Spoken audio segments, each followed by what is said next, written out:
tragedy at Sandy Hook Elementary has raised a number of security questions, and one weighing especially heavy on parents.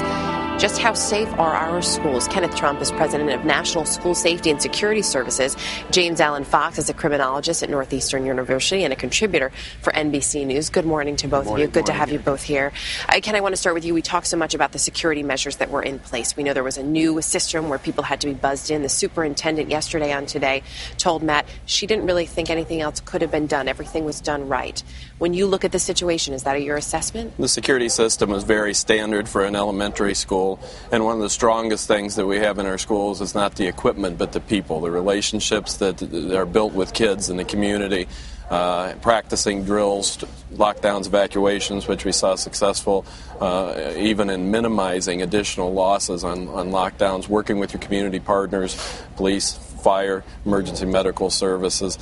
So the best practices don't need to be thrown out. We just need to focus on the fundamentals. So they did everything right. There was really nothing more that could have been From done. what we can see, that they followed the playbook by what we're teaching.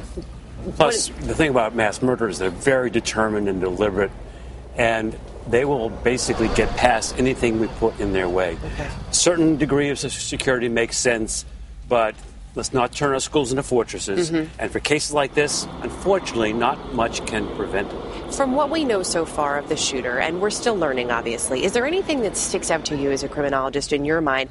One of the questions we hear so much is why children? Why 6- and 7-year-olds? Well, children are our most precious members of society. And what we know about mass murderers, many of them, is they feel like they're victims of injustice and they want to strike back. And they can strike back at where we as a society are the most vulnerable, where it'll hurt the most.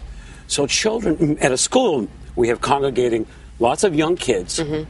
And if you want to get back to society, that's where they go. The thing about a shooting like this is not random. The location's not random. It's everything was planned, you're saying, right, from what you see. Getting back to the safety in schools, is there anything parents should be concerned about? Because the schools all over this country have very different security measures. Parents should send their kids to school tomorrow morning. Especially tomorrow, the schools are going to be the safest place because of the heightened awareness and security attention that we've seen because of this incident.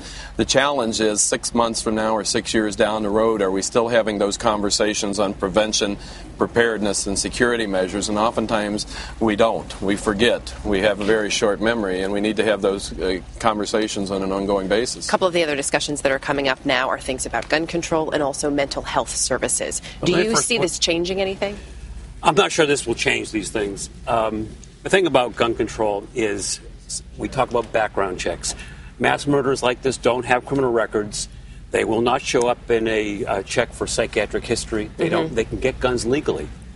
As far as mental health services, the most determined mass murderers, they don't see that there's a problem. They see the problem with everybody else. And we can offer it, but they won't necessarily take it. These are good ideas.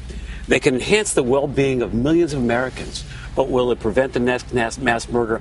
I'm not so sure. Let's try to keep this in perspective, though. It may not, obviously, no consolation to the folks here, but this is a rare event. It happens once in a while, but let's not turn our schools into fortresses. Let's not go overboard with scaring our kids and making them paranoid. Let's try to keep it in some even-keel perspective. Continue to make them feel safe. James Allen Fox, Ken Trump, good to have you both with us. Thank you both for your perspective.